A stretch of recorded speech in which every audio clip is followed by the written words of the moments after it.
Welcome sa Philippine Island Weather Update. Lagi ninyong kasama sa Balitang Panahon ngayon. Sa kasalukuyan nga ay nakakaapekto pa rin itong shear line sa silangang bahagi ng Northern Luzon.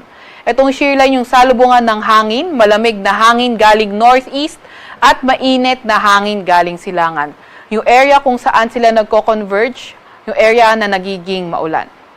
Samantalang northeast monsoon naman o amihan, patuloy pa rin yung epekto sa extreme Northern Luzon. At ang northeast monsoon nga ang nagdadala ng maulap na papawirin na may mamahinang pag-ulan sa Batanes.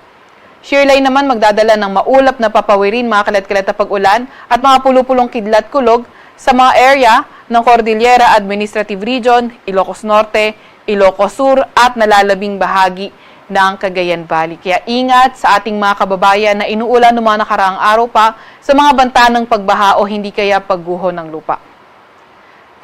Mas magandang panahon naman sa Metro Manila at nalalabing bahagi ng bansa kung saan partly cloudy to cloudy skies condition na ating inaasahan na may mga tsansa ng mga localized thunderstorms. Sa kasalukuyan rin nga ay wala tayong namomonitor na low pressure area or bagyo sa loob or malapit sa ating Philippine Area of Responsibility. Naglalabas din nga tayo ng weather advisory at ngayon nga ang latest update natin, heavy to intense na mga pag-ulan posible sa Cagayan. So heavy to intense 100 to 200 millimeters na mga pag-ulan. So inaasahan natin numerous flooding events likely lalo na sa mga areas na urbanized, low-lying or near river channels. So ang landslide naman posible sa mga moderate to highly susceptible areas. Katamtaman hanggang sa malalakas na ulan, 50 to 100 millimeters na mga pag-ulan inaasahan natin ngayon hanggang bukas ng hapon sa Apayao, pati na rin sa May Kalinga. Kapag moderate to heavy na mga ulan, ay inaasahan natin localized flooding posible mainly sa mga areas na urbanized, low-lying or near river at ang mga landslide ay posible sa mga highly susceptible areas.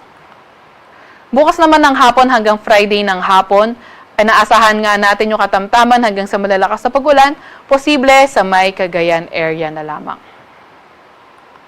Para naman sa lagay ng ating panahon bukas, asahan pa nga rin natin ang amihan na patuloy na magdadala ng maulap na papawiri na may mamahinang pag-ulan sa Batanes.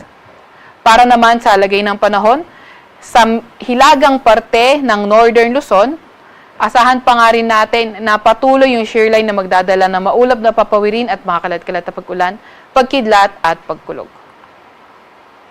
Saan naman natin sa Metro Manila at nalalabig bahagi ng bansa ang fair weather conditions with chances of localized thunderstorms. 24 to 31 degrees Celsius ang agwat ng temperatura sa Metro Manila bukas, 16 to 23 sa Baguio at 20 to 30 degrees Celsius sa May Tagaytay. 24 to 30 degrees Celsius sa May Lawag, 23 to 28 degrees Celsius sa May Tugigaraw at 25 to 32 degrees Celsius sa May Legazpi.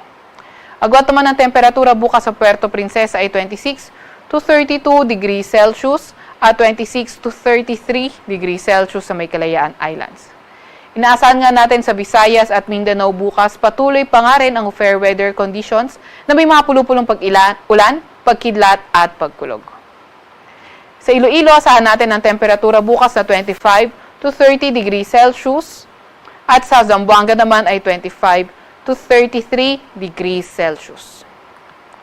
Wala pa rin naman tayong nakataas na gale warning sa kahit na anong baybayin ng ating bansa, pero ingat pa nga rin sa papalaot sa may Northern Luzon dahil magiging katamtaman hanggang sa maalon ang karagatan.